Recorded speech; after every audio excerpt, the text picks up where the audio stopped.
کہا ہاں وہ گھر بنائیں گے، اس میں رہیں گے. تو کہنے لگی کہ اگر میں وہ زمانہ پاتی تو میں گھر نہ بناتی، کسی درخت کے نیچے اتنے سال گزار دیتی. باہر لوگ مسافری کرتے ہیں، دلی بمبئی جاتے ہیں تو 2 گھنٹے 3 گھنٹے 4 گھنٹے کا ہولڈ ہوتا ہے وہاں اسٹیشن پر، ریلوے اسٹیشن پر، بس اسٹینڈ پر. 2 4 5 لوگ ہوتے ہیں. کوئی کہے کہ بھائی چلو ہوٹل میں کمرہ رکھ لیں، 500 روپے 1000 روپے میں کمرہ ملے گا. تو دوسرے کہ بھائی 4 گھنٹے میں کیا کمرہ رکھنے کا. دوسرے لوگ ایسا کہتے ہیں کہ 4 گھنٹے میں کیا کمرہ ہے، خواہ 500 روپے دینے کے اس کو. یہ 4 گھنٹے تو پلیٹ فارم پر بیٹھ کے گزار لیں گے، بس اسٹینڈ کی سیٹ پر بیٹھ جائیں گے، چائے پئیں گے، ناشتہ کریں گے، اتنے میں بس آ جائے گا. ایسے جو آخرت کے طالب ہیں، جن کے سامنے آخرت ہے، وہ دنیا میں ایسے ہی جیتے ہیں. ضرورت کے لیے گھر بناتے ہیں، چاہت کے لیے نہیں بناتے. ضرورت کا گھر بناتے کہ ضرورت ہے اس لیے بنا لیا ہے، چاہت کا نہیں بناتے. ضرورتیں فقیروں کی پوری ہو جاتی ہے اور چاہتیں بادشاہوں کی پوری نہیں ہوتی. چاہتیں بادشاہوں کی بھی پوری نہیں ہوتی اور ضرورت فقیر کی بھی نہیں اٹکتی ہے. وہ بھی شام کو 2 روٹی کھا کے سوتا ہے. نیند کی اس کی ضرورت ہے، اس کا گھر نہیں ہے، کسی کے فٹ پاتھ پر سو جاتا ہے. ریلوے کے پلیٹ فارم پر ایک گودڑی بچھا کے سو کے نیند پوری کر لیتا ہے. فٹ پاتھ پر شادیاں ہو جاتی ہیں فقیروں کے بچوں کی. مکان نہیں، نہ اس کے باپ کے پاس مکان ہے، نہ اس کی ماں کے پاس مکان ہے، نہ دلہا دلہن کا کوئی کمرہ ہے، اور فقیروں کی شادیاں پلیٹ فارم پر ہو جاتی ہیں. تو ضرورت فقیر کی نہیں اٹکتی اور چاہتیں بادشاہوں کی بھی پوری نہیں ہوتی. یہ دنیا ہے ہی ایسی جگہ کہ یہاں کسی کی چاہت پوری نہیں ہوتی، اللہ یہ کہ ایمان والا بندہ بندی اپنے اللہ سے ایسا تعلق پیدا کرے، ایسا تعلق پیدا کرے کہ پھر اللہ پاک اپنے اس بندے کی مرضی کے مطابق کرے. لیکن پھر وہ بندے کی مرضی چاہتیں پوری کرنے کی نہیں ہوتی. وہ بندہ اس چاہت میں ہوتا ہے کہ رب کیا چاہتا ہے، اور بندہ یہ رب کہہ رہا ہے کہ بندہ کیا چاہتا ہے. بندہ یہ چاہ رہا ہے کہ اللہ جو چاہتا ہے وہ میں چاہتا ہوں. خودی کو کر بلند اتنا کہ خدا خود پوچھے ہر تقدیر سے پہلے، بتا تیری رضا کیا ہے. اور بندے کی تو رضا وہی ہے کہ اللہ جو تو چاہتا ہے وہ میں چاہتا ہوں، تیری منشا کیا ہے. یہ ایمان والوں کا شیوا ہے کہ وہ اللہ کی منشا معلوم کرتے ہیں کہ اللہ کی منشا کیا ہے. فرما بردار جوڑا ہوتا ہے نا آپس میں، میاں بیوی، تو کھانے پینے میں یہی ہوتا ہے. بیوی شوہر سے پوچھے کیا پکانا ہے آج، وہ یہ کہے وہ جو کہے آج پکا لے. اور میاں کہہ رہا ہے کہ جو تمہاری چاہت ہے پکا لو، وہی میری چاہت. تو گھر چلتا ان کا. کتابیں ہو گئے تو آسانی ہو جاتی ہے، لڑائیاں نہیں ہوتی، جھگڑے نہیں ہوتے. ورنہ روزانہ شام کو جھگڑا ہے، یہ کیا پکا دیا تم نے. اللہ کی مرضی معلوم کرنا کہ اللہ کی مرضی کیا ہے، وہ کیا ہم سے چاہتا ہے. ہمارا تو کچھ ہے ہی نہیں، تو پھر ہماری کیا چاہت، ہمارا ہے کیا. نہ جان ہماری ہے، نہ مال ہمارا ہے، کچھ نہیں ہے، سب اسی کا دیا ہوا ہے. تو پھر ہماری چاہت کیا، کہ چاہت اللہ ہی کی ہوگی. وہ کیا چاہتا ہے اپنے بندوں سے. اللہ پاک نے اپنی چاہت کے لیے انسانوں کے سامنے ایک نمونہ پیش کیا. حضرت نبی کریم صلی اللہ علیہ وسلم کو نمونے کے طور پر پیش کیا کہ یہ جو زندگی گزار رہے ہیں وہ اللہ کی چاہت ہے. آپ کی مبارک زندگی یہ اللہ کی مرضی اور اللہ کی منشا ہے کہ اللہ اپنے بندوں بندیوں سے یہ زندگی چاہتا ہے. ایسی زندگی گزارو جیسے حضور صلی اللہ علیہ وسلم نے زندگی گزاری ہے. ایسی زندگی گزاریں جیسے ازواج مطہرات اور بنات طیبات نے زندگی گزاری ہے. ایسی زندگی گزاریں جیسی صحابیات نے زندگی گزاری ہے، اس لیے کہ ازواج مطہرات، بنات طیبات، صحابہ اور صحابیات نے حضور علیہ السلام کی منشا کو پہچانا۔ آپ کیا چاہتے ہیں؟ آپ ہمیں کیسا دیکھنا چاہتے ہیں؟ رات کے اندھیرے میں، دن کے اجالے میں آپ ہمیں خوشی میں کیسا دیکھنا چاہتے ہیں اور غم میں کیسا دیکھنا چاہتے ہیں؟ تو آپ جو چاہتے تھے وہ آپ نے بتایا، آپ جیسا چاہتے تھے ویسا آپ نے بتایا کہ خوشی ایسے مناؤ، غم ایسے مناؤ۔ خوشی کا طریقہ بتایا، اس کی حدیں بتائی کہ حد میں رہو، حد سے تجاوز نہ کرو، غم میں بھی حد میں رہو، آپے سے باہر نہ ہو جاؤ۔ غم کا مطلب نہیں مصیبت آ گئی، اس کا مطلب ہی نہیں کہ عقل کھو بیٹھے، عقل کے ساتھ غم مناوے، کہ عقل ہوش میں رہے، ہوش میں رہے۔ ایسا نہیں ہوتا کہ غم کا موقع ہے تو شریعت سر پر سے اٹھ جاتی ہے، اور خوشی میں آتے ہیں تو ہم با اختیار ہو جاتے ہیں۔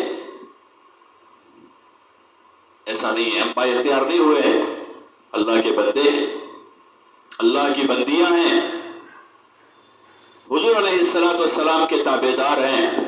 خوشی کے دن آپے سے باہر نہیں ہوں گے، اور غم کے موقع پر عقل کھو نہیں بیٹھیں گے، ہوش میں رہ کر۔ آپ علیہ السلام نے غم منانے کا طریقہ بتایا۔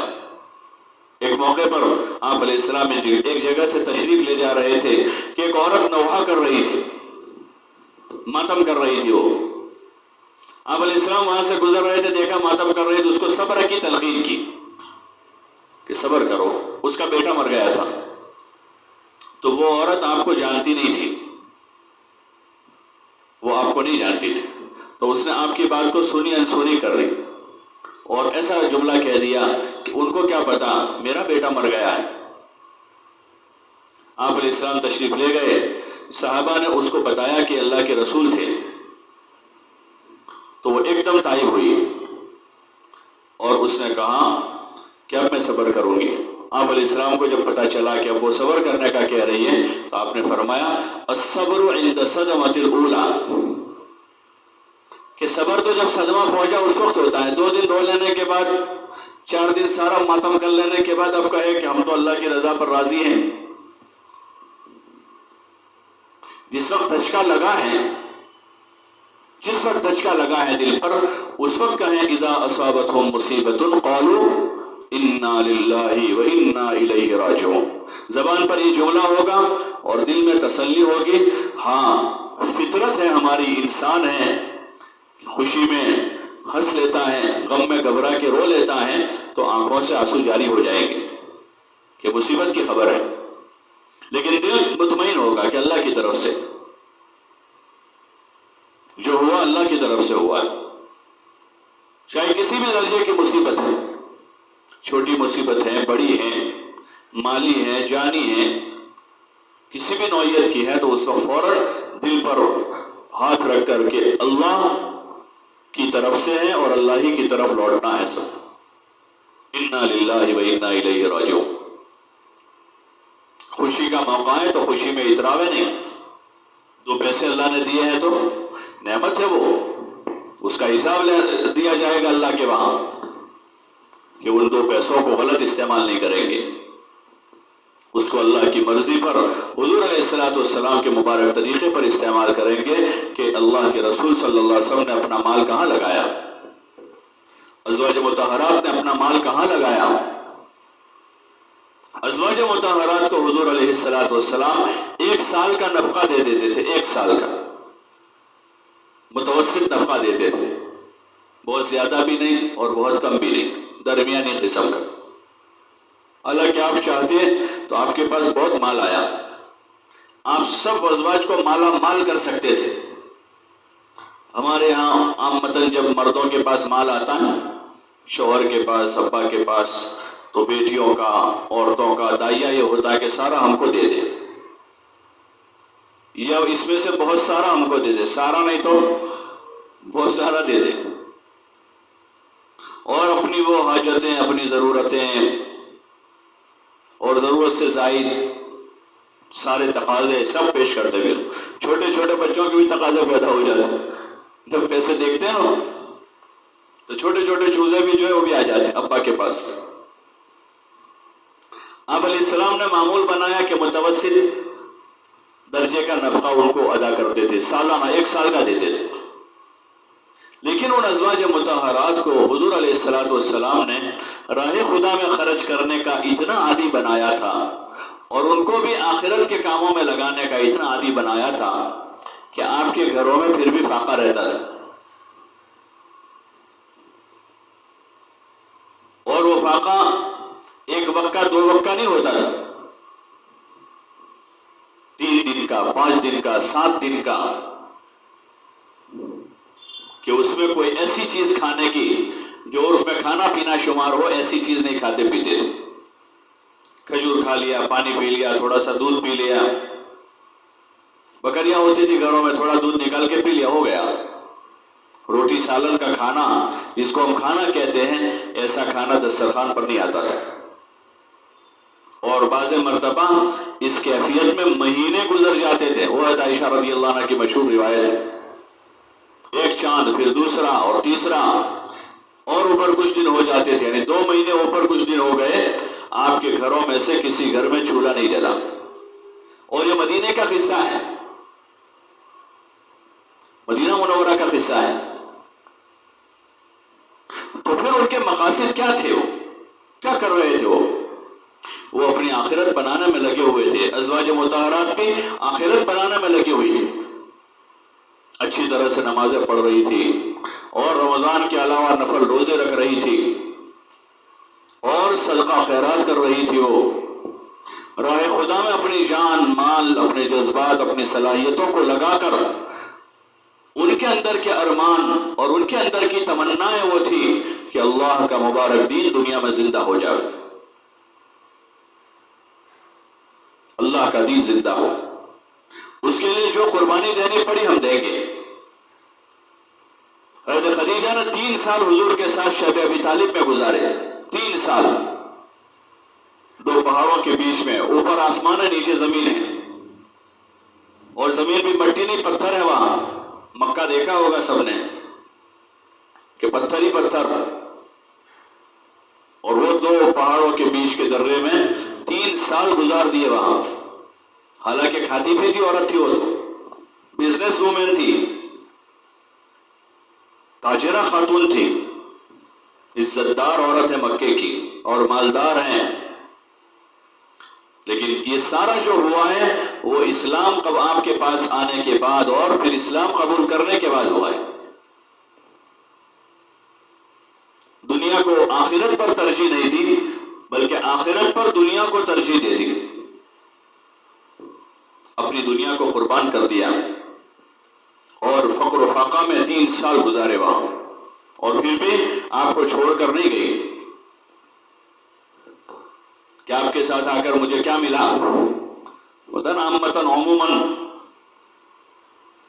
عامتاً زبانجز جملہ ہوتا ہے، جوان لڑکے لڑکیاں، اور بعض مرتبہ بڑی عمر تک یہ بات باقی رہتی ہے سماج میں، قوم میں۔ عموماً یہ ایک غلط ماحول کا یہ اثر ہے، ایک قسم کی ناشکری ہے کہ دینی سوچ نہیں ہے، نعمتوں پر شکر نہیں کہ کتنی ساری نعمتیں میرے پاس ہیں، میرے پاس کتنی نعمتیں ہیں، 2 وقت کا کھانا ہے۔ اگر زائد پیسے نہیں ہیں، کسی کے پاس پیسے ہیں، سوچیں کہ اس کے پاس پیسے ہیں، تندرستی نہیں ہے، مجھے خدا نے تندرستی دی ہے، پیسے لگا کر تندرستی نہیں مل رہی ہے، تو تندرستی بڑی نعمت ہے کہ پیسہ بڑی چیز ہے؟ جو تندرستی ہمارے پاس فری میں آئی ہوئی ہے، مفت میں آئی ہوئی ہے، کسی کے پاس اسباب کی فراوانی، اولاد نہیں ہے، یہاں اولاد ہے، شکر کریں کہ اولاد اللہ نے دیے، چاہے گھر چھوٹا ہے، منہ بھر کے کہے کہ اللہ کا کرم ہے، اللہ کا بڑا فضل ہے کہ اللہ نے اولاد دی ہے۔ بڑے بڑے گھر ہیں، لوگوں کے پاس بچہ نہیں ہے، وہ ترس رہی ہیں کہ ان کے مقابلے میں بہت بڑی نعمت ہے، بڑی نعمت ہے۔ جو موجود ہے اس کو سوچیں، 98 چیزیں موجود ہیں، 2 چیزیں نہیں ہیں، تو 2 کو چھوڑ دیں، جو چیز موجود ہے اس کو سوچیں گے تو شکر کی کیفیت پیدا ہوگی. اللہ کے شکر گزار بنے کہ اللہ تیرا شکر ہے، تیرا کرم ہے، اور شکر گزاری میں عبادت بڑھا دے اپنی.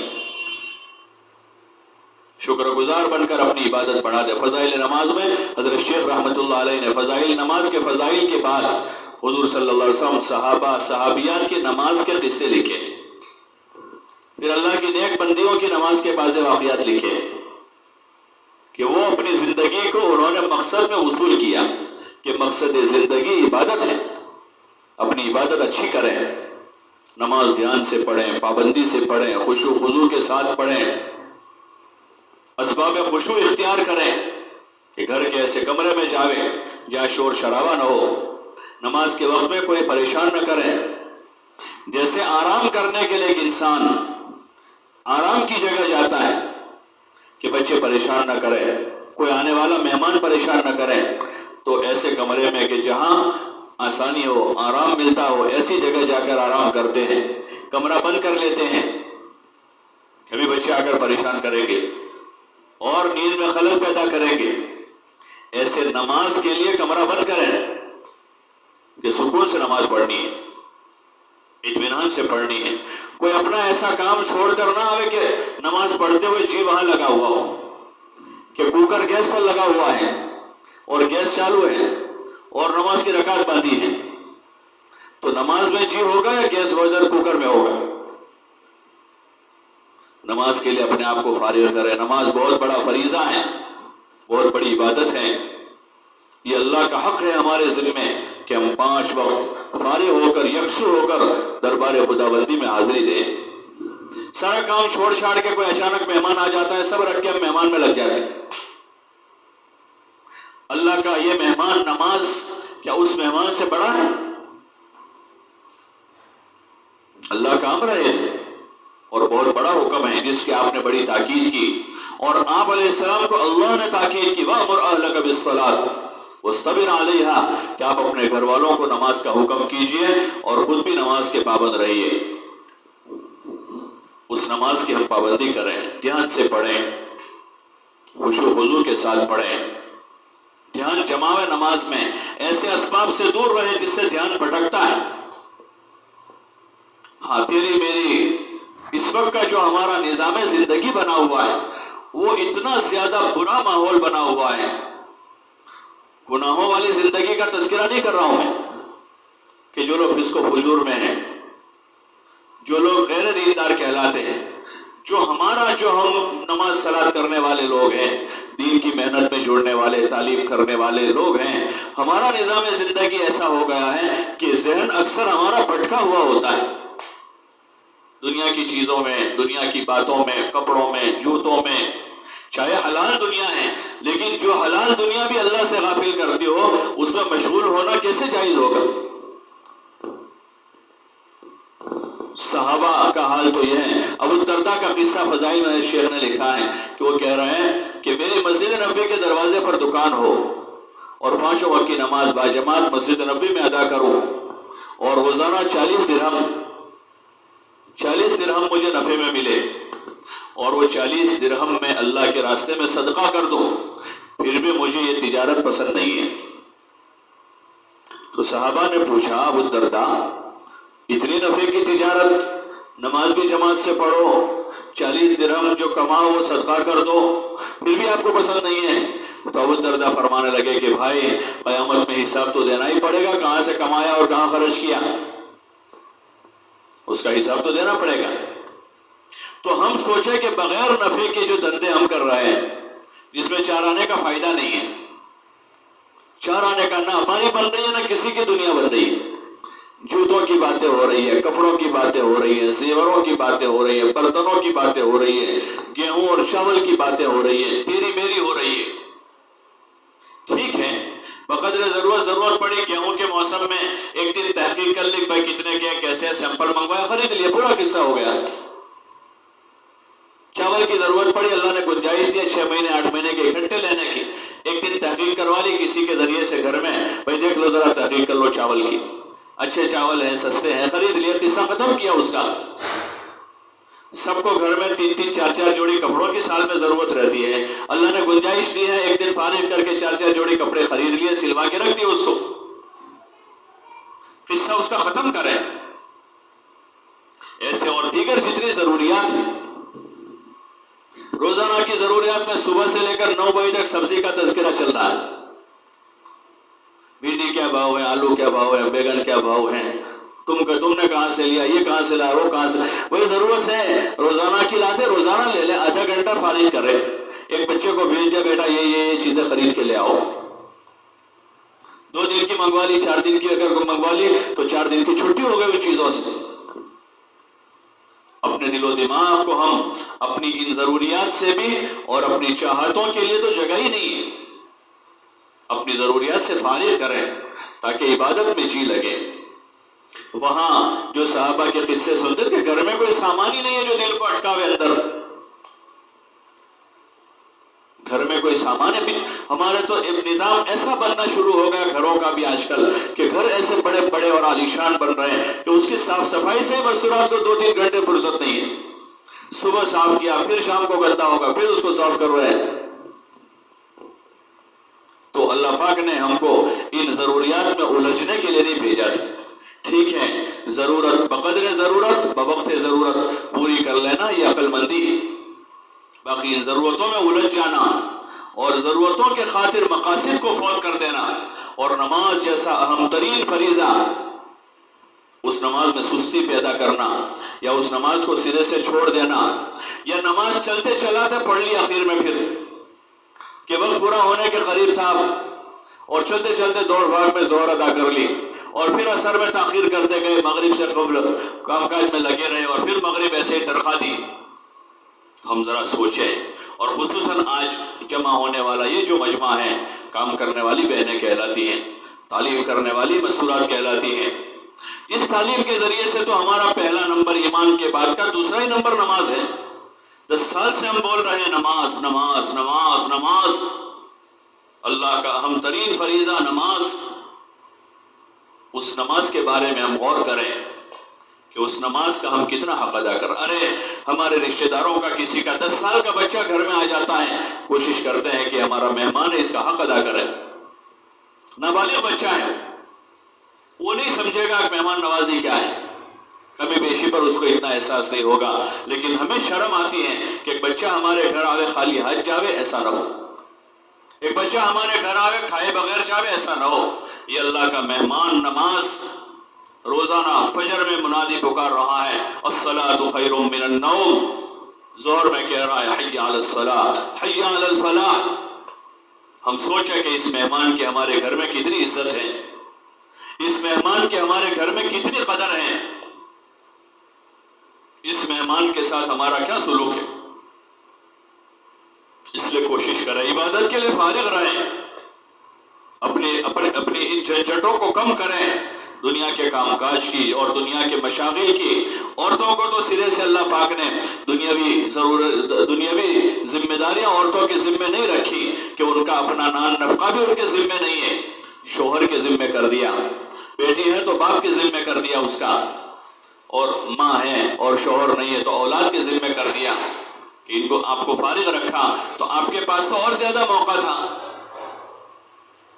کہ اور اچھی نماز پڑھیں، اللہ کا ذکر کریں، اللہ سے دعا مانگیں، اللہ کو راضی کرنے والے کام اپنے گھر میں رہ کر کریں.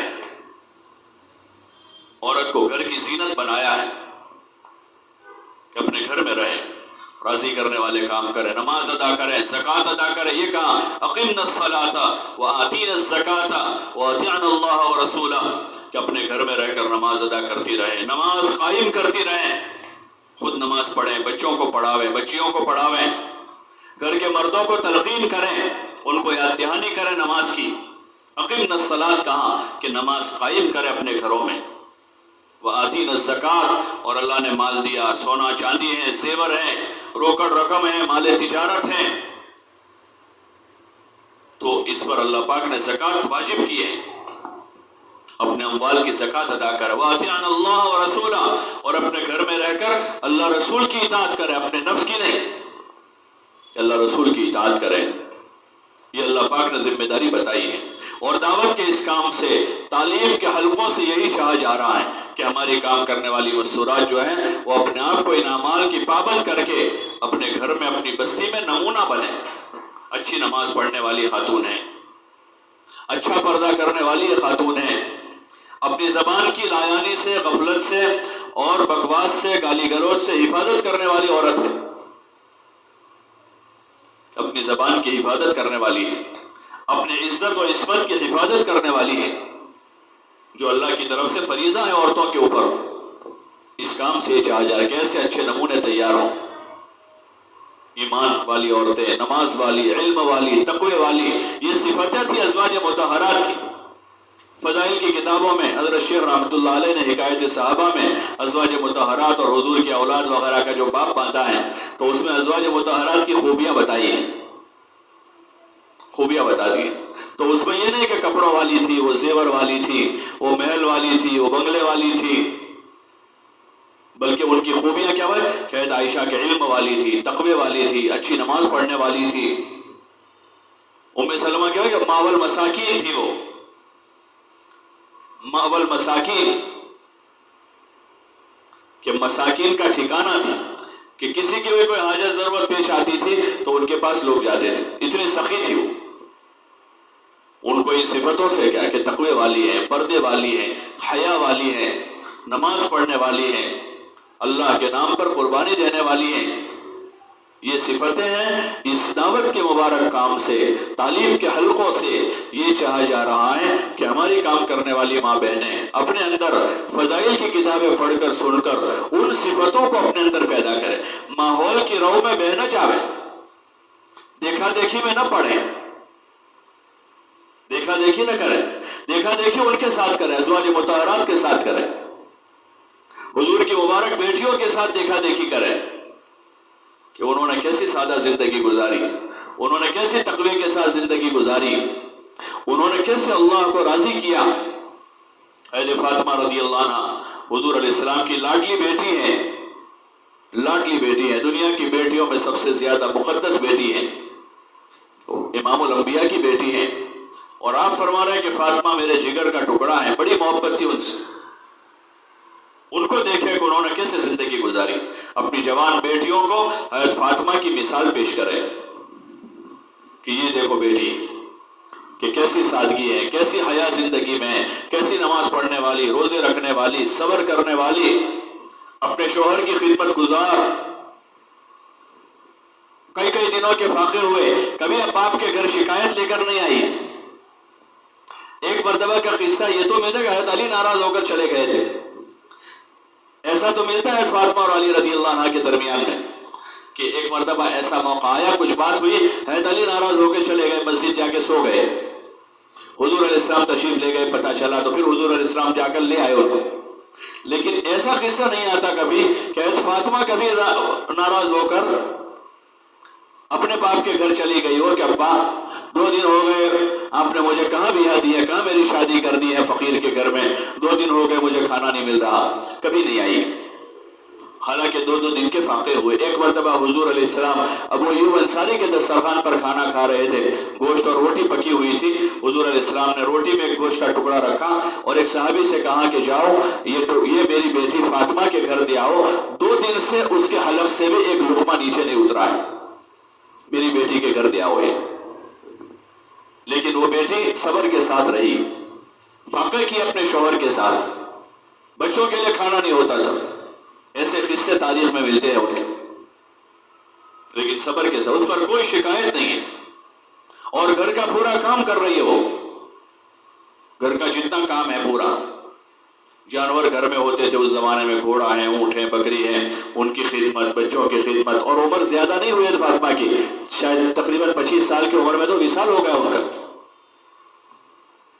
تو بالکل جوان ہے۔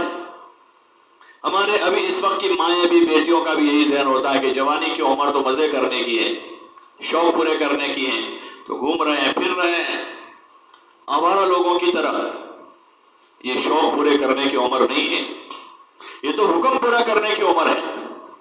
اگر وہ ہوتا تو آپ اپنی بیٹی کے پاس، آپ اپنی بیٹی کو وہ چیز دیتے لیکن چونکہ دنیا تو ذمہ داری پورا کرنے کی جگہ ہے، حکم پورا کرنے کی جگہ ہے، اور وہ تو امام الانبیاء کی بیٹی ہے، اتنی بڑی نسبت ان کے ساتھ لگی ہوئی تھی کہ بڑے باپ کی بڑی بیٹی تھی وہ، باوجود اس کے حضور علیہ السلام اپنی بیٹی سے کہہ رہے ہیں کہ فاطمہ قبر میں حسب نسب نہیں چلے گا، قبر جو ہے قبر وہ عمل کی صندوق ہے کہ وہاں تو عمل پیش ہوگا، یہ کیا عمل لائے ہو، حسب نسب نہیں چلے گا وہاں کہ دیندار باپ کی بیٹی ہے یا کسی پرہیزگار ماں کی بیٹی ہوں میں، وہاں یہ نہیں چلے گا، وہاں تو ہر ایک کے پاس اپنا جو ہوگا وہ کام لگے گا۔ اپنی بیٹیوں کو حضرت فاطمہ کی مثال پیش کرے، حضرت عائشہ کی مثال پیش، وہ بڑے باپ کی بیٹی تھی، صدیقہ بنت صدیق ہیں وہ، ابو بکر بہت بڑے آدمی تھے رضی اللہ عنہ، معمولی آدمی نہیں تھے وہ، بڑے آدمی تھے، اور پھر حضور کی نیابت کا جن کو شرف حاصل ہوا، سارے نبیوں کے بعد ان کا درجہ ہے، اتنے بڑے باپ کی بیٹی ہے، اور دنیاوی حیثیت دیکھیں تو مکے میں وہ بڑے آدمی تھے، بڑے مالدار بھی تھے اور بڑے آدمی تھے، ابھی ذرا دو پیسے دے دیتا ہے اللہ تو زمین پر چلنا مشکل ہو جاتا ہے، وہ اتنے بڑے باپ کی بیٹی ہے عائشہ رضی اللہ عنہ، وہ اللہ کی بندی بن کے رہی، حضور کے ساتھ آپ کے سکھ دکھ میں شریک رہی، آپ کے فاقوں میں آپ کے ساتھ شریک ہیں، اور اس حالت میں بھی اللہ کی نافرمانی نہیں کی، اور پھر کم عمر میں بیوہ ہوئی تو بیوگی کے بعد بھی اپنی پوری زندگی، لمبی عمر پائی پھر بعد میں، تو اپنی پوری عمر تک اسی تقوی، طہارت، پرہیزگاری، علم اور اللہ کا تعلق اور حضور والے دین کا درد و غم لے کر زندگی گزاری۔ امیر معاویہ رضی اللہ عنہ نے ایک مرتبہ 80,000 درہم ان کو ہدیے میں بھیجے، 80,000 درہم، صبح آئے شام تک میں 80,000 درہم خرچہ کر دی۔ ایک جوان بیوہ ہیں، ان کو یہ بھی خیال نہیں رہا کہ شام کا روزہ ہے تو روزہ افطاری کے واسطے 1-2 درہم بچاتی کہ اس کا گوشت منگوا لے، اور سارا خرچ کر دیا اللہ کے نام پر۔ یہ فضائل کی کتابیں اس لیے پڑھائی جا رہی ہیں، اپنی بیٹیوں کو سناویں، ہاں اپنی بہنوں کو سناویں، اور خود بھی سن کر اثر لیں۔ تعلیم اس لیے ہے، تعلیم کے ہفتہ واری حلقے اس لیے ہیں کہ ان کتابوں میں جو حضور صلی اللہ علیہ وسلم، صحابہ، ازواج مطہرات، بنات طیبات، صحابہ صحابیات کے جو واقعات ہیں اور ان کی جو طرز زندگی ہیں، ان کی جو عقائد و عبادات اور ان کی جو معاملات و معاشرت کے قصے ہیں، اور ان کی راہ خدا میں جان مال لگانے اور قربانی کے جو واقعات ہیں، وہ سن کر ہمارے دل اثر لیں اور ہماری زندگیاں بدلیں، ہمارا نظام زندگی بدل جاوے، ہمارے شوق اور ہماری خواہشیں دب جاوے اللہ کے حکم کے مقابلے میں، کہ اب ہماری کوئی چاہت نہیں ہے، ہماری کوئی خواہش نہیں ہے، ہاں ضرورت ہے وقت پر پوری کریں، سلیقے سے پوری کر لیں، اللہ نے جیسی حیثیت دی ہے اس حیثیت کے مطابق پوری کریں، لیکن اسراف نہ کریں، اس کی کسی کو اجازت نہیں، خواہشات پورا کرنے کی کسی کو اجازت نہیں ہے، اور دنیا خواہش پورے کرنے کی جگہ نہیں ہے، گناہ کرنے کی کسی کو اجازت نہیں ہے،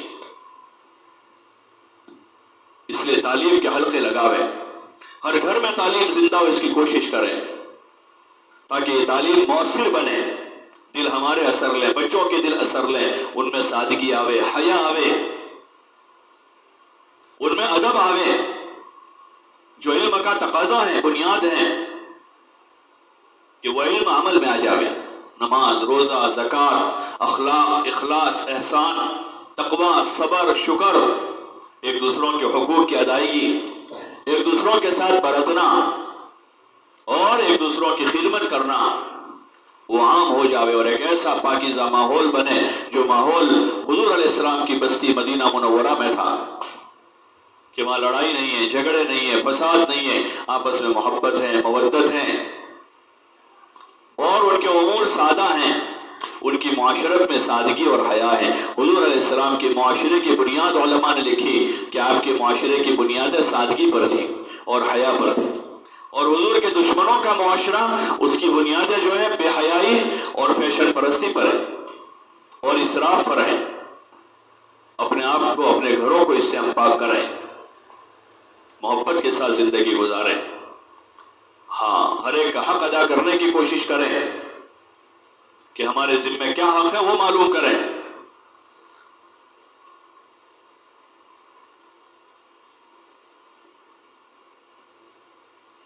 شوہر کا کیا حق ہے، بچوں کا کیا حق ہے. سب سے زیادہ کوتاہی اس وقت بچوں کے حق میں ہو رہی ہے. لوگ سمجھ رہے ہیں ہم خوب کھلا رہے ہیں، خوب پہنا رہے ہیں، لیکن بچوں کو ادب نہیں سکھا رہے، بچوں کو دین نہیں سکھا رہے. ایک دیندار ماں، نماز پڑھنے والی ماں کا بیٹا بے نمازی بن جائے، ایک پردہ کرنے والی ماں کی بیٹی پردہ نہ کرے، اس کو گھر میں دین نہیں مل پایا. اگر وہ بچی بیمار ہو تو ماں اپنی پوری جوانی، اپنی پوری زندگی اس بیٹی کی بیماری میں، اس کی خدمت میں لگا دیتی کہ میری بیٹی بیمار ہے. کتنی شادیاں ترک کر دیتی ہے وہ کہ میری چھوٹی بچی بیمار ہے، میں شادی میں نہیں آ پاؤں گی. کتنی خوشی غمی کے مواقع چھوڑ دیتی ہے وہ کہ میری بیٹی بیمار ہے. لیکن وہی بیٹی ان شادیوں منگنیوں میں اس کو غلط ماحول مل جائے گا، غلط صحبت اس کو دن بھر ملے گی. اس کی وجہ سے کوئی ماں ہے کہ میرے بچوں کو غلط ماحول ملے گا، مجھے نہیں جانا ہے، میرے بچوں کی نماز چھوٹ جائے گی، مجھے ایسا سفر نہیں کرنا ہے کہ میرے بچوں کی نماز چھوٹ جائے گی، خود ہماری نماز ضائع ہو جائے گی، جو اللہ کا بڑا فریضہ ہے. اس لیے کوشش کریں فضائل کے ان حلقوں کے ذریعے سے اپنے گھر میں ماحول بناویں. ہفتہ واری تعلیم کا حلقہ بھی اسی لیے ہے کہ اس حلقے میں زیادہ سے زیادہ محلے کی مستورات آوے اور وہ یہاں عملاً سن کر جاوے اور یہاں سے نیت ارادہ کر کے جاوے کہ اپنے گھر میں جا کر وہ تعلیم کے حلقے قائم کرے گی، اپنے بچوں بچیوں کو لے کر بیٹھے گی اور تعلیم کر کے ان کا ذہن بنائے گی. تعلیم وظیفے کے طور پر نہیں پڑھ لینی ہے کتاب، جیسے وظیفے پڑھے جاتے ہیں کہ کچھ پتہ نہیں پڑھنے والے کو کیا پڑھا، صحیح پڑھا، غلط پڑھا، پیش پڑھنے کا ہے، زبر پڑھنے کا ہے، بس 2 صفحے یا 4 صفحے 5 صفحے پورے کرنے کے ہیں. اس کو سمجھ میں آوے نہ آوے، ایسے تعلیم کوئی وظیفہ نہیں ہے. تعلیم ہے، تعلیم ایک تعمیر ہے. سیکھنا سکھانا ہے تو کہ دین کا اثر لے، فضائل کے راستے سے اثر لینا ہے اور پھر جو ہم نے اثر لیا ہے، جن عملوں کو کرنے کے فائدے سنے ہیں، ان عملوں کا صحیح طریقہ معلوم کر کے ان عملوں کو زندہ کرنا ہے. گھر میں بچوں کو لے کر بیٹھے، ان کی ذہن سازی کریں. ہم چاہتے ہیں ان کے اندر نماز زندہ ہو تو نماز کے قصے سناوے. ہم چاہتے ہیں بچیوں میں حیا ہو تو ان کو حیا کے واقعات سناوے اندر سے نکال کر. ہم چاہتے ہیں بچوں میں تقوی پیدا ہو تو تقوی کے واقعات ان کو سناوے. فضائل میں لکھا ہے تو ابوبکر کے تقوی کا واقعہ لکھا ہے کہ وہ غلام نے کمائی لا کر کھلائی تھی، ایک ہی لقمہ کھایا اور پھر پتہ چلا کہ تو جاہلیت کے زمانے میں کہانت کی کمائی ہے، تو پھر اس کو اپنے حلق سے پانی اتار کے قے کر کے باہر نکالا. بچوں کو سناویں کہ جائز کھانا کیا، ناجائز کھانا کیا ہے. اس کے لیے یہ فضائل کے حلقے گھروں میں لگاویں. اور گائے 6 صفات کا مذاکرہ ہے کہ بچے دائی بنے، ہمارے بچیاں بولنے والی بنے، دین بولیں، ایمان کو بولیں.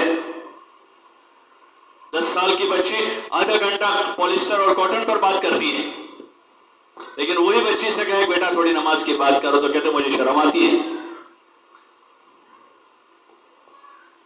ہماری ابھی بہت ساری تعلیم کرنے والی بہنیں ہیں، سب جگہ جاتے علاقوں میں کارگزاریاں جب آتی ہیں تعلیم کے حلقوں کی کہ ابھی بہت ساری بہنیں 10 سال ہو گئے، 20 سال ہو گئے، عشرہ لگ گیا، سیروزے لگے، چلے لگے، لیکن ابھی تک وہ 6 صفات کا مذاکرہ نہیں کر رہی. یہ شرم آتی ہے. اور مذاکرے کے بعد وہ گھر والوں کو کہنا پڑتا ہے کہ اب تعلیم پوری ہو گئی. بار بار اس کے مذاکرے کے وقت کہنا پڑتا ہے کہ 1 گھنٹے کا ہمارا وقت ہے، جب پورا ہو جاوے تو ساری بہنیں اپنے گھروں کی طرف روانہ ہو جاوے. یہ تو ایک بنیادی چیز ہے ہماری کہ ہم دین کی دعوت دیں، فضائل کو دھیان سے سنیں تاکہ ہم اپنے اندر اس کو لاتے ہوئے دوسروں سے بھی اس کا مذاکرہ کر سکیں، صفات کا مذاکرہ کریں اور فضائل بتاویں، نماز کے، علم کے، ذکر کے، اکرام کے، اخلاق کے، اخلاص کے، اللہ کے نام پر جان و مال لگانے کے، دین کی محنت کے. ہاں اپنے گھر میں بچوں کو سکھاویں، بچیوں کو سکھاویں، بہوؤں کو سکھاویں. باری باری پڑھیں، بھول ہو جاوے تو ہنسے نہیں. بھول ہو جاوے ہوتا ہے، ابتدا میں ہم کر دیتے، ہم سے بھول ہوتی تھی. بچے ابھی نئے ہیں، بچی نئی ہے، بہو نئی آئی ہے، ابھی اس کے گھر میں ماحول نہیں تھا، اب آ کر اس نے شروع کیا، اس سے غلطی ہوئی تو اس پر ہنسے نہیں، اس کا حوصلہ بڑھا ہے کہ نہیں بیٹا بہت اچھا، اللہ قبول کرے. گھبرانا نہیں، آج اتنا بولا ہے کل اور زیادہ ہوگا، اللہ ہی اثر کرے گا. عموماً شیطان جو ہے اس راستے سے داخل ہوتا ہے دینداروں میں کہ دینی باتوں کو پھر مذاق بنا لیتے ہیں، ہنسنا ہنسانا ہو جاتا ہے اور اس کی خیر برکت سے محروم ہو جاتے ہیں۔ تو اس لیے ہنسے نہیں۔ اجتماعی حلقے کے موقع پر بھی اگر کوئی بہن صفات کا مذاکرہ کر رہی، کوئی چوک ہو جاوے، کوئی غلطی ہو جاوے تو ہنسے نہیں، ہم خود سمجھ لیں وہ کیا کہنا چاہ رہی ہے۔ دنیا کے کاموں میں یہی ہوتا ہے، دنیا کے تاجر آدمی ہوتا ہے، اس کے وہاں کوئی عورت گئی دال لینے کے لیے اور وہ مانگ رہی تھی کہ مونگ کی دال، اور بھول میں اس نے مسور کی کہ تو تاجر ہنستا ہے، وہ سمجھ لیتا ہے کیا چاہتی ہے، سمجھ کے دے دیتا ہے۔ ہم سمجھ لیں خود، اگر کسی بہن سے غلطی ہوئی، کوئی چوک ہوئی، سمجھ لے، اور ایسی چوک ہے کہ سب سمجھ گئے ہیں کہ بھائی اصل یہ ہے، غلطی سے، تو اس میں لقمہ دینے کی بھی ضرورت نہیں، اصل تو سمجھنا تھا، لقمہ دینے کی بھی ضرورت، ہاں جہاں وہ بہن پڑھتے پڑھتے اٹک گئی اور آگے نہیں بڑھ رہی ہے تو ایک آدھ کوئی بہن جو ہے لقمہ دے دے تاکہ وہ آگے بڑھ جائے۔ تعلیم کے موقع پر گھر کی تعلیم میں بچہ پڑھ رہا اٹک گیا، اس کو لقمہ دے دیں، اور کوئی غلطی چھوٹی موٹی تعلیم کے بعد ان کو بتا کہ دیکھو بیٹا اس کو اس طرح پڑھتے ہیں، اس کو اس طرح پڑھتے ہیں، یہ حرف اس طرح پڑھا جاتا ہے، اور محبت سے بتاویں، شفقت سے بتاویں، ہم اپنے لیے جیسے پسند کرتے ہیں ایسے دوسروں کو بتاویں، تو اس سے جو ہے تربیت ہوگی، نئی بہنیں تیار ہوگی۔ پرانی بہنوں کے ذمے یہ ہیں کہ وہ اپنے ساتھ نئی مسورات کو تیار کریں۔ جوان جوان بہت سی لڑکیاں ہیں، نئی بھی شادی شدہ محلے میں بہو بن کر آئی ہیں، ان کو اپنے تعلیم میں شریک کرے، لے جاوے ساتھ میں، ان کا وقت لگواوے، 3 دن وقت لگا کر آوے تو ذمہ داروں کے سامنے بات رکھے کہ یہ بہنیں ہیں، وقت لگی کر آئی ہیں، یہ تعلیم کے حلقوں میں تعلیم کر سکتی ہیں، مذاکرہ کر سکتی ہیں، تاکہ نئی بہنیں بھی تیار ہوں۔ پرانی بہنیں اپنی جگہ کام کریں، ان کو چھٹی نہیں کرنی ہے نئی بہنیں لا کر، بھائی چلو اب تو بہت تیار ہو گئی، اب تم تعلیم کرو، اب تو گھر بیٹھی ہیں، ایسا نہ بلکہ وہ تو اور زیادہ اہتمام کریں، ان کو تو اور خوشی ہو کہ چلو پہلے بہنیں کم تھی اب بہنیں اور آئی ہیں، اور پابندی کریں۔ تعلیم کا جو دن ہے اس دن صبح سے تیاری کریں، اس دن کوئی کام دوسرا نیا نہ نکالیں۔ اتوار کے دن آپ کی تعلیم ہے تو اتوار کے دن آپ اپنے معمول کے کام کریں۔ اب اتوار کو آپ کی 2 بجے تعلیم ہے اور آپ نے 9 بجے کپڑے دھونے کے لیے نکالے ہیں، 1 بجے تک آپ کپڑے دھو رہے ہیں، اب کیا بشاشت ہوگی طبیعت میں تعلیم میں جانے کی؟ پھر نماز باقی ہے اور تعلیم کا وقت ہو گیا، اب چاہتے نہ چاہتے 2 کے 2:30 بج گئے، 2:35 پر گھر سے نکلے، 2:45 بجے وہاں پہنچے ہیں۔ تعلیم کے دن اہتمام کریں، آپ کو خبر مل جاتی ہے کس کے ذمہ تعلیم ہے، کس کے ذمہ مذاکرہ ہے، کس کے ذمہ استقبال ہے۔ تعلیم سے پہلے 2-4 صفحے پڑھ لیں، فضائل نماز میں سے، فضائل ذکر میں سے، اپنے گھر کے ماحول میں بیٹھ کر مطالعہ کر لیں، تاکہ وہاں جا کر اب پڑھنا ہوگا تو ٹھیک سے کتاب مجمع کے سامنے پڑھ سکیں۔ ہماری زبان تو ہے نہیں وہ اردو، تو 2-4 صفحے پڑھ لیں، دیکھ لیں، شیخی بکارنے کے لیے نہیں دیکھنا ہے، بلکہ اس لیے کہ ہم صحیح پڑھ سکیں، صحیح پڑھ سکیں، 1 مرتبہ 2 مرتبہ، کوئی غلطی، کوئی حرف نہیں آتا ہے، کسی لفظ میں کوئی تکلیف ہے پر تلفظ میں، اپنے بچے سے، شوہر سے، کسی سے پوچھ لیں تاکہ صحیح کتاب پڑھ سکیں۔ صفات کا مذاکرہ ہے تو اچھی طرح سے تھوڑا سا دیکھ لیں، منہ زبانی مذاکرہ کریں، اور 2 رکعت نماز پڑھے، اللہ سے مانگے کہ اللہ ہم تو کمزور ہیں، ہم تو کمزور ہیں، ناتواں ہیں، یا اللہ ہماری مدد کر، ایک کام اپنے ذمہ لیا ہے اور اس کام سے ہم تو اپنے آپ ذات سے سنورنا چاہتے ہیں، بننا چاہتے ہیں، تو ہماری اصلاح کر دے، ہماری تربیت کر دے، ہمیں ایمان کا کمال دے دے، عبادت کا ذوق دے دے، نفع والا علم دے دے یا اللہ، اور ہم اپنے اندر لادے کی مشق کرتے ہوئے تیری بندیوں میں بھی بات کہہ رہے ہیں، ہماری بات میں اثر پیدا کر دے، اس مجمع کی قدر ہمارے دل میں پیدا کر دے۔ 2 رکعت پڑھیں، 2 بجے کا وقت ہے، اپنے گھر سے اس طرح نکلیں کہ 2 بجنے میں 5 منٹ باقی ہو تو تعلیم والے گھر پہنچ جائے، 5 منٹ پہلے پہنچ جائے۔ تعلیم والی بہنیں جلدی پہنچے گی، مجمع جلدی آئے گا، اور اگر مجمع اگر انتظار کر رہا ہے تعلیم والی بہنیں بھی نہیں آئی، پھر مجمع کو ملل پیدا ہوگا، اگلے ہفتے وہ بہنیں یہی سوچیں کہ ابھی وہ تو آئی نہیں ہوگی، جاتے ہیں ابھی، اور وہ حلقہ جمے گا نہیں، اس لیے پابندی کریں، اس دن اور کوئی کام نہ نکالیں، کوئی مہمان آ گئے ان سے بھی معذرت کر لے گا، آج تو ہماری تعلیم ہے، ابھی 2 بجے جانا ہے، جلدی نماز پڑھ لو، اپنے ساتھ میں تعلیم میں چلے جاؤ، ان کو ساتھ لے لیں۔ ایسا نہ ہو مہمان کی وجہ سے آپ رک جاؤ، بہن کو کہہ دے، اماں کو کہہ دے، خالہ کو کہہ دے کہ یہ اتوار کا دن یا پیر کا دن ہمارا تعلیم کا دن ہے، اس دن کوئی کام لے کر نہ آوے، اس دن میرا یہ وقت مشغولی کا ہے۔ ایک تقاضا ہمارے ذمہ ہے، تعلیم میں خوب پابندی کریں۔ کسی کی شادی کی وجہ سے، کسی کی منگنی کی وجہ سے، کسی کے بچے کی ولادت ہوئی، کسی کا عقیقہ ہے، ایسے پروگراموں کی وجہ سے تعلیم کو مؤخر نہ کریں۔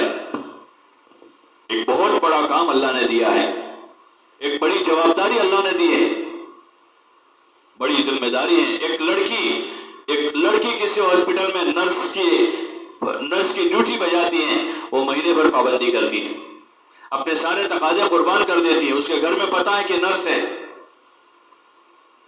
کہ اس کو جانا ہے، اس کو صبح 8 بجے سے لے کر شام 4 بجے تک، اور کبھی 4 بجے سے لے کر رات کے 12 بجے تک اس کی ڈیوٹی ہے، وہ اپنی ڈیوٹی سمجھ کے بجاتی ہیں۔ اللہ پاک نے ایک ذمہ داری دی ہے، تعلیم کے حلقوں میں شرکت کی توفیق دی ہے، تو ان حلقوں میں اپنی ذمہ داری سمجھے، اپنی ڈیوٹی سمجھے، اس کو پابندی کرے۔ سال سال گزر جاوے، ناغا نہ ہو، سر میں درد ہوا معمولی سا اور اس کے لیے سو گئے، ایسا نہ ہو۔ اس لیے میں عرض کر رہا ہوں کہ جس دن تعلیم ہے اس دن نیا کام نہ نکالے کوئی، اپنے معمول کے کام ٹھیک ہے گھر کے، پھر اب تعلیم کے وقت سے پہلے فارغ ہو جاوے، اذان ہوتے ہی نماز پڑھ لے، اور وقت ہونے سے پہلے گھر سے نکل جاوے۔ چھوٹی موٹی چیز تو دنیا میں رہتی ہے، کبھی سر میں درد ہوا، کبھی پیٹ میں درد ہوا، کبھی کوئی کام آ گیا، کبھی یہ ہوا، ایسی چیزیں رہتی ہیں۔ ان ساری چیزوں کے ساتھ ہم دنیا بھر کے کام آسانی سے کر لیتے ہیں۔ اللہ کے کام کو اہمیت دیں، اس کو پابندی سے کریں۔ دوسری بہنوں کو بھی ترغیب دیں کہ پابندی سے ساری بہنیں شریک ہوں، جو بہنیں آگے پیچھے ہو رہی ہو ان کی ملاقات کر لیں، ان کا حوصلہ بنا دیں۔ تعلیم کے دن یاد دہانی کریں، ایک دوسروں کو یاد دہانی کریں، مردوں کے ذریعے سے یاد دلاویں، اپنے مردوں سے کہیں مسجد کی جماعت پہ بات رکھے وہ، تاکہ تعلیمی گشت ہو اور محلے سے زیادہ عورتیں پہنچے۔ عورتیں ایک محلے میں رہتے ہوئے آپس میں رشتہ داری ہوتی ہیں، تعلقات ہوتے ہیں، ایک دوسروں کے گھر آنا جانا ہوتا ہے، ملنا ملانا ہوتا ہے، ان موقعوں پر یاد دہانی کریں، دین کی باتوں کی کہنے سننے کا رواج ڈالیں۔ تو انشاءاللہ اس طرح سے ہوا تو ہمارے یہ تعلیم کے حلقے بڑے مؤثر ہوں گے، بہت مفید ہوں گے، بہت کارگر ہوں گے۔ ان حلقوں کے ذریعے سے حضور والی معاشرت کو جگہ ملے گی، عبادات زندہ ہوگی، خرافات اور رسومات ختم ہو جائے گی۔ اس لیے کوشش کریں کہ اس کی پابندی کریں، اور تعلیم کرتے کرتے اپنے آپ کو مثال بناویں، اپنی حیا میں، اپنی سادگی میں، اپنی عبادت میں، بچوں کی تربیت میں، ان چیزوں میں اپنے آپ کو مثال بناویں، اپنی ہمدردی اور خیرخواہی صلہ رحمی میں مثال بناویں، اچھا سلوک رکھیں۔ تعلیم کرتے کرتے اگر ہمارا سلوک ہمارے رشتہ داروں سے، گھر والوں سے، پڑوسیوں سے اچھا ہے تو ہماری یہ تعلیم اور زیادہ نتیجہ لائے گی کہ سب سے اچھا سلوک ہے۔ اور اگر تعلیم کرتے کرتے ہمارا سلوک اچھا نہیں ہے تو اس کا غلط میسج جائے گا کہ تعلیم کرنے والی بہنیں ہیں، لڑائی کر رہی ہیں، گالیاں دے رہی ہیں، جھگڑا کر رہی ہیں، شوہر کی نافرمانی کر رہی ہے، بغیر پردے کے پھر رہی ہے، یہ چیز غلط اثر پیدا کرے گی گاؤں میں، بستی میں۔ تو ہم کسی غلط چیز کے چلنے کا ذریعہ نہ بنے، بلکہ اچھی چیز کے چلنے کا ذریعہ بنے۔ اس کے لیے دعائیں مانگیں، اللہ سے کہیں کہ اللہ ہماری مدد کر، ہمارے لیے آسان کر دے، کام کرنا ہمارے لیے آسان کر دے، تعلیم کرنا آسان کر دے، دین پر جمنا آسان کر دے۔ اپنے گھر کے مردوں کو بھی یاد دہانی کریں، مردوں کو بھی یاد دلاویں، نماز کی تاکید کریں، ان کو اعمال میں شرکت کی دعوت دیں کہ ہمارے مرد بھی جو ہیں وہ دین کے اعمال پر جمیں، مسجد کے کاموں میں، تعلیم میں، مشورے میں، ملاقاتوں میں، جماعت میں نکلنے میں یاد دہانی کریں اپنے بچوں کو، مردوں کو، ابا کو، بھائیوں کو۔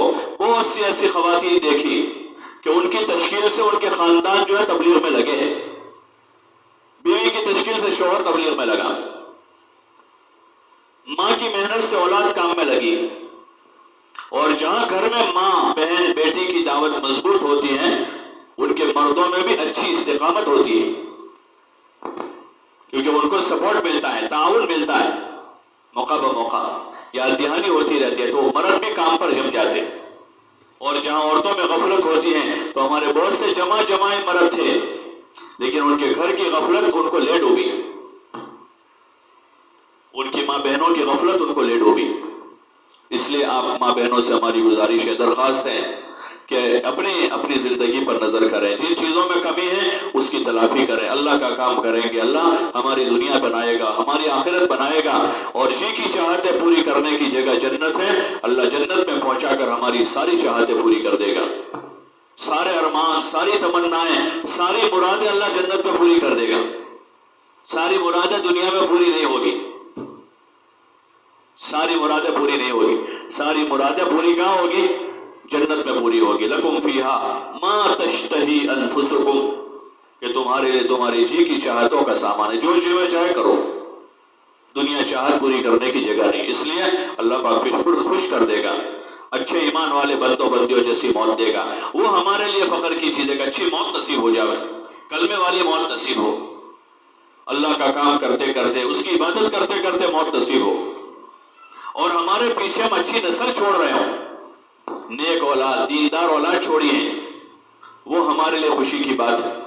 ہم اپنے پیچھے کام کرنے والے اور لوگ تیار کر کے جا رہے ہوں کہ پرانی بہنوں نے نئی بہنیں تیار کر لی کام کرنے والی، اب وہ مر کر جائے گی قبر میں تو قبر میں یہ جتنا کام کرے گی ان کا ثواب ان کو ملے گا۔ ہم اپنے پیچھے نماز پڑھنے والے، ذکر کرنے والے، دعا مانگنے والے، اللہ کا کام کرنے والے، انسانیت کی خدمت کرنے والے، اولاد، پوتے، نواسے، بھتیجے، بھانجے چھوڑ کر گئے، اس لیے اس لالچ میں ہم اپنی جان و مال لگاویں اپنے رشتہ داروں پر، اور ان کا ذہن بناویں، پوتوں کو سمجھاویں، نواسوں کو سمجھاویں، کھلا کر پلا کر ان کا ذہن بناویں۔ چھوٹے ہیں تو ان کو مکتب کی تعلیم، قرآن کا حفظ اور دین کی تعلیم کی ترغیب دیں، بڑے ہو گئے، بالغ ہو گئے، ان کو راہ خدا میں نکلنے کی ترغیب دیں، اپنے بھانجوں کو، بھتیجوں کو، جو محرم ہیں، پوتے ہیں، نواسے ہیں، بھائی ہیں، ماموں ہیں، دادا ہیں، نانا ہیں، چچا ہیں، محرم رشتہ دار ہیں، عورتیں ان سے بہت ساری باتیں کرتی ہیں، ان سے دین کی بات کریں،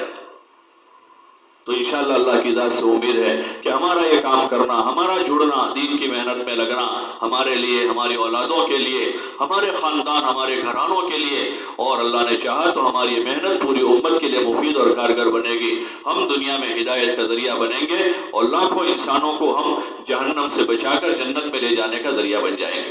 اس لیے آپ ماں بہنیں اس کی نیت کریں، ارادہ کریں، کام کو ترتیب سے کرنے کی نیت کریں، ہر تیسرے مہینے 3 دن لگاویں، ہر سال عشرہ لگاویں، 2 سال ہوئے ہر تیسرے سال جماعت میں اپنے شوہر کے ساتھ 40 دن لگاویں، اور فروج کے زمانے کے جو اصول ہے اس کی پابندی کریں، بے اصولی نہ کریں، جماعتیں بھی اصول آداب سے بنیں اور مشورے سے بنیں، عورتیں 4 تیار ہو گئے کہ ہم ساتھ میں جائیں گے، ایسا نہ ہو، مشورے سے جماعت بنیں، ہماری طبیعت کسی سے مل گئی تو انہیں کے ساتھ جانا ہے، ایسا نہ ہو، مشورے سے جماعت بننی چاہیے، اس میں ہماری تربیت ہوگی، کام کا فائدہ ہو، ورنہ بعض مرتبہ عورتوں میں ہوتا ہے، ایک مرتبہ ساتھ میں سفر ہو گیا، محبت ہو گئی، تو اب دوبارہ وہی ان کو تیار، ان کو یہ چاروں تیار ہو کر مسجد میں خبر آئی کہ فلاں جماعت تیار ہے، ایسا نہ ہو، ہم کام اللہ کے لیے کر رہے ہیں، اللہ کی رضا کی خاطر ہے، مسجد سے جماعت بنے گی، ہم اپنی تیاری بتا دیں کہ ہم دوسرے ہفتے میں 3 دن تیار ہیں، ہم فلاں مہینے میں 10 دن تیار ہیں، ہم فلاں مہینے میں چلنے کے لیے تیار ہیں، ہم فلاں مہینے میں بیرون کے لیے تیار ہیں، اپنے شوہر سے بات کر لی، مسجد میں کہلوا دیا، اب مسجد اور جماعت مل کر جماعت بناویں، اور جیسے مشورے سے طے ہو اس طرح اللہ کے لیے کام کریں۔ ہاں، اس نسبت کا ہم پاس و خیال رکھیں کہ دین کا کام ہے، اس کو ہم کسی اور چیز سے آلودہ نہ کریں، بلکہ اس کو پاک صاف رکھے کہ ایک صاف ستھرا کام ہے، اس کے اصول نکلنے کے زمانے کے بعض مرتبہ ہمیں سمجھ میں نہیں آتے، بعض بہنیں اصرار کرتی ہے کہ نہیں ہم کو لے جاؤ، پھر بھی بھائی اصول ہے، ابھی آپ کو نہیں جانا ہے، آپ کو منع کیا بزرگوں نے، جیسے حمل والی عورت کو منع کرتے ہیں، اور جذبہ ان کا جانے کا بزرگوں نے منع کیا تو وہ رک جاؤ، چھوٹا بچہ ہے، اس کا دودھ پی رہا ہے، ابھی اس کا جانے کا جذبہ ہے کہ نہیں وہ ہم گزشتہ ان کے ساتھ گئے، وہ بھی جا رہے ہیں، ابھی ان کے ساتھ لگ جائے گا، پھر وہ نہیں جائیں گے بعد میں، بھائی آپ کو ابھی اپنے بچے کے لیے کر رہے ہیں، آپ کو ابھی بزرگوں نے منع کیا ہے، تو اس لیے اصولی چیزوں میں کام کے جو اصول ہیں ان اصولوں کی پابندی کے ساتھ اپنا وقت لگائیں گے تو ہماری تربیت ہوگی، اللہ راضی ہوگا، اور ہمارے اس کام سے انشاءاللہ پوری دنیا میں خیر اور ہدایت پھیلے گی. اس لیے بھی تھوڑی دیر 5-7 منٹ بیٹھ کر عزائم کریں, ارادے کریں. جن کے 3 دن لگے ہیں 2-3 مرتبہ وہ 10 دن کی نیت کریں. جن کے 10 دن لگے وہ چلنے کی نیت کریں. اور جن کے ابھی تک 3 دن ایک ہی مرتبہ لگے ہیں وہ دوبارہ لگانے کی نیت کریں. تھوڑی دیر ہلکے لگا لیں, مسجد وائز بیٹھ جائیں. فاطمہ مسجد کی جو بہنیں وہ ایک طرف بیٹھ لو, جامع مسجد کی بہنیں ایک طرف بیٹھ جاویں, اور کلثوم مسجد کی جو بہنیں ہیں, اور آپس میں عزائم کر کے پرچہ تیار کریں مسجد وائز. مسجد کا نام اوپر لکھ دیں اور پیچھے اپنے نیچے نام لکھیں. 10 دن, 3 دن, 40 دن بیرون, تو اس طرح سے نام لکھ لیں, پھر انشاءاللہ دعا کر لیں.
پرچے اگر تیار ہو گئے تو بھیج دے یہاں.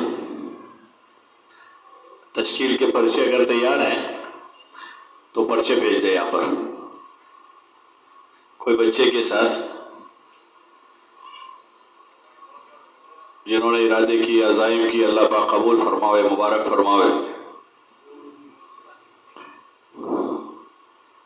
عزائم ارادے کریں، پھر اللہ سے مانگیں، اپنی تدبیر کرتے رہیں، کام پر جمنے کی کوشش کرتے رہیں دعا کے ذریعے سے. دعا بہت بڑی طاقت ہے. تو جو عزائم ارادے اس وقت کیے ہیں اس کو پھر اللہ سے مانگیں کہ اللہ پاک ان عزائم پر، ارادوں پر ثابت قدم رکھے. اور مقامی کام سے متعلق بھی جو مذاکرہ ہوا ہے اس کی بھی نیت لے کر گھر جائے. ایسا نہ ہو کہ ایک بیان مزید سن لیا، بلکہ ارادے کر کے جاوے کہ اب اپنے مقامی کام کو، گھر کی تعلیم کو، محلے کی تعلیم کو پابندی سے کریں گے. اور ہر تیسرے مہینے 3 دن، سال میں ایک مرتبہ 10 دن، اور ہر تیسرے سال اپنا 40 دن کا نظام بناوے. اللہ ہے کہ کوئی ایسا عذر ہو جو شرعاً عذر ہیں تو ایسے عذر کے موقع پر وقت نہیں لگا. باقی اگر کوئی عذر نہیں ہے، اللہ نے سہولت دی ہے، تو پھر کوشش کرنی چاہیے کہ پابندی سے سہ روزہ عشرہ چلہ لگاتے رہیں. اللہ پاک عمل کی توفیق عطا فرماوے. اللہم لک الحمد کلہ ولک الشکر کلہ ولک الملک کلہ ولک الخلق کلہ بیدک الخیر کلہ وإلیک یرجع الامر کلہ. اللهم لا أحصي ثناء عليك أنت كما أثنيت على نفسك. اللهم صل على محمد وعلى آل محمد كما صليت على إبراهيم وعلى آل إبراهيم إنك حميد مجيد. اللهم بارك على محمد وعلى آل محمد كما باركت على إبراهيم وعلى آل إبراهيم إنك حميد مجيد.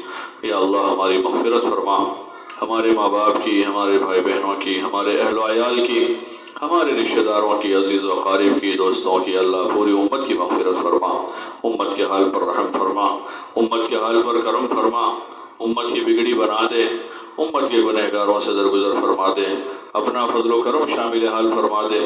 یا اللہ تو نے اپنے فضل و کرم سے اس مبارک کام میں ہمیں لگایا ہے، اس کام کی قدردانی کی ہمیں توفیق عطا فرما. پابندی کے ساتھ، عظمت کے ساتھ، قدر کے ساتھ کرنے کی توفیق عطا فرما. یا اللہ بزرگوں کی منشا کے مطابق اصول و آداب کے ساتھ کرنے کی توفیق عطا فرما. ہماری بے اصولیوں، بے ادبیوں کو معاف فرما. آئندہ کے لیے اللہ پابندی کی توفیق عطا فرما.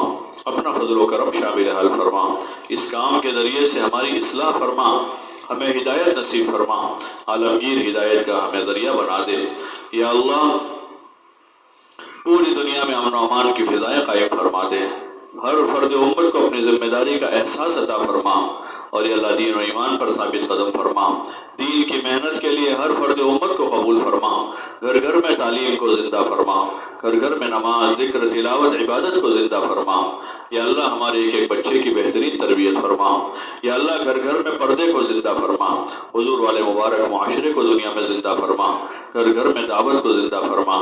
مردوں میں، عورتوں میں یا اللہ دین کو زندہ کرنے کا ولولہ اور جذبہ پیدا فرما، اور دین کے مٹنے کا غم پیدا فرما. یا اللہ عالمگیر ہدایت کے فیصلے فرما. عرب و عجم کو ہدایت نصیب فرما. یا اللہ آج کی ہماری اس مجلس کو قبول فرما. جو ضرور خیر وجود میں آیا اس کی آبیاری فرما.